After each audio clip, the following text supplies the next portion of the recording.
let's look at how to read a file in assembly language. First of all, I'm going to create a file. So I'll call this one, let's do a little haiku.txt.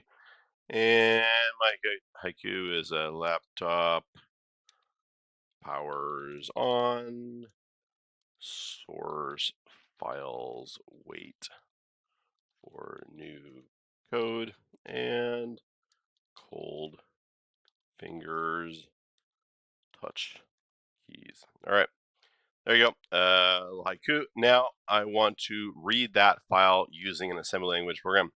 So I'm going to create something called read file.asm. And in this, I want to have the file name. So I need a section data. And in my section data, I'm going to do a file name.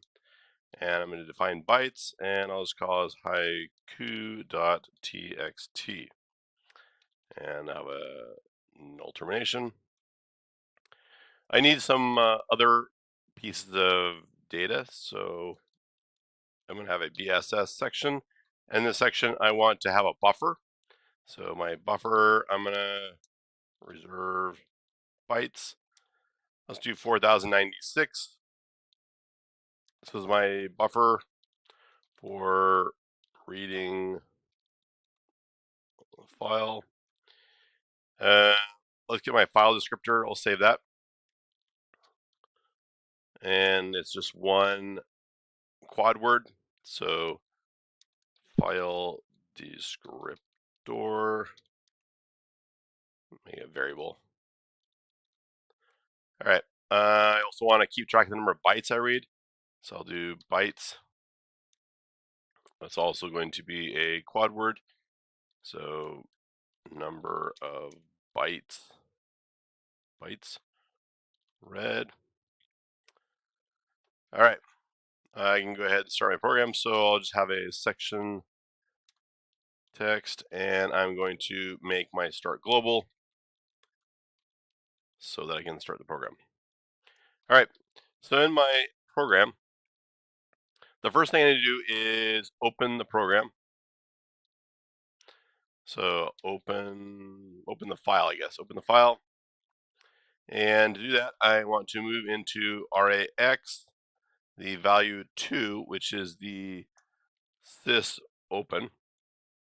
I want to move into RDI, the file name. So that's just a pointer to file name, to the label right there. I want to move into RSI, the flags I'm opening with. So that's just 0. So read only flag, which is RD only. All right, read only. I also do a permission thing. So the mode in Linux is, well, it's not really used for a read. Permission mode, this really is unused. However, when you write files, you want to have the mode set properly so you know what permissions are set when you create the file.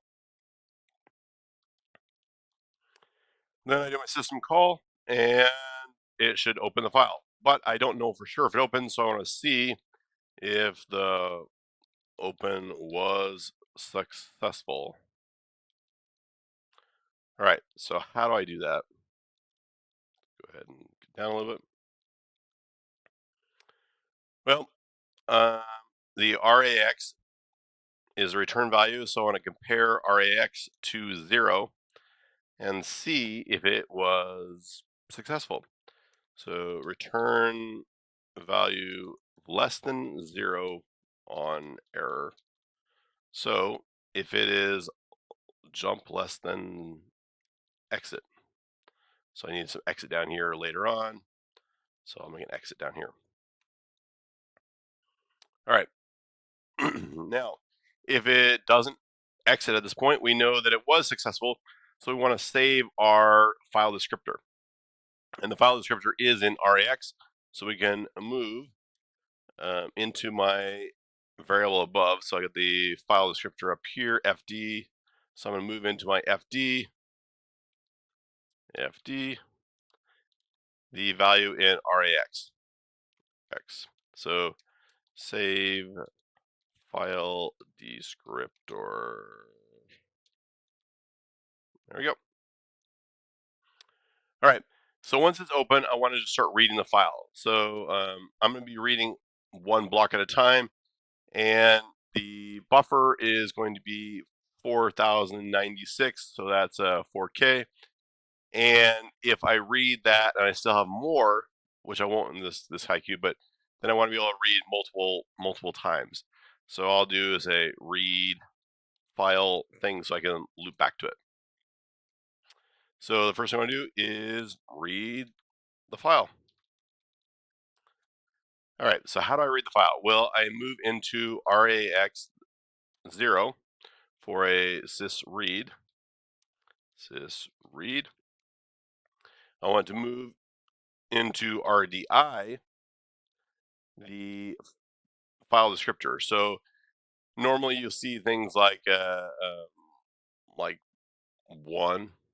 or 0 or something. You're doing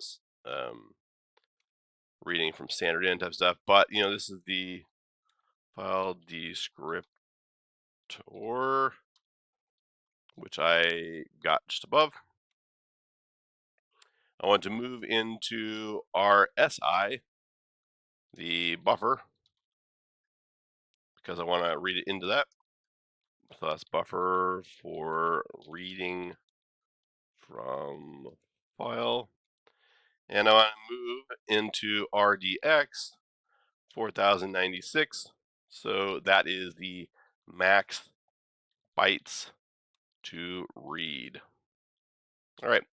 So at this point, I have set this all stuff up, and I can do a syscall to go ahead and read it. And once it comes back, I will want to see if it has read any bytes. So see if we read any bytes. All right, so I want to compare RAX to 0. So 0 basically means you have a end of file. Anything less than 0 is an error. All right, so if it is a jump less than or equal to, that means we're done. Then we just want to probably close the file. So we probably need to have a close file down here. Close file. All right. But if we don't close the file, that means we did read something. So we want to keep track of how many bytes we actually read. So maybe I'll move into my, I think it was bytes, RAX. So let's go ahead and make sure that's the name of the variable I used. So yeah, bytes right here. All right. So I'm moving to bytes, RAX, and that means that they're there. So what I want to do is just display the contents. So the next thing I want to do is print file contents. And this is just 4K at a time, which is quite a bit. So I'll move into RAX, value 1, which is a syswrite. I want to move into RDI, value 1, which is standard out. So just so you know, standard out is 1, standard error is 2, and standard in is 0. So whatever number I have in my FD is going to be higher than 2. I want to move into RSI, the buffer, and that's just the file contents.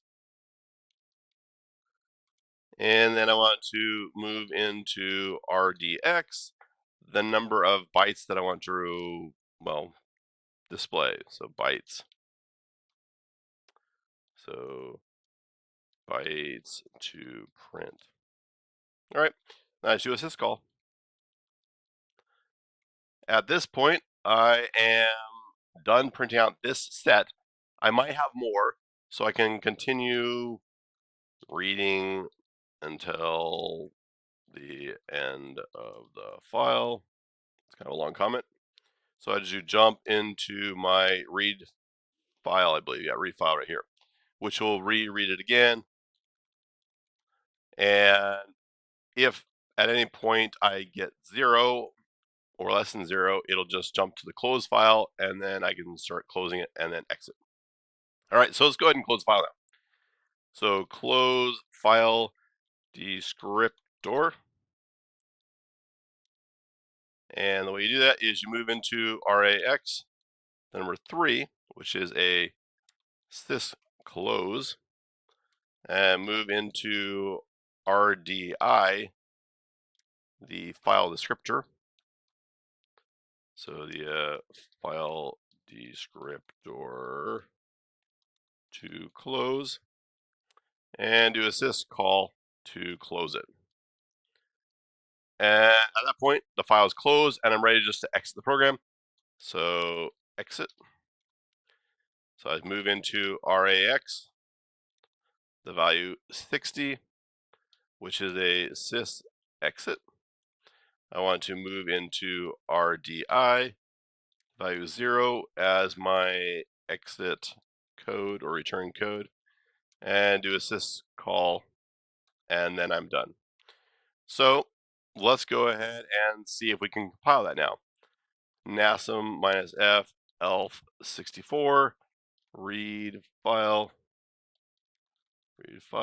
so it's readfile.o, and it compiled good, or assembled. And then I'm going to convert this now. So my readfile.o into read file. I'm going to go ahead and run it and see if it will display the haiku. And it does display the haiku. So that is how you can read a file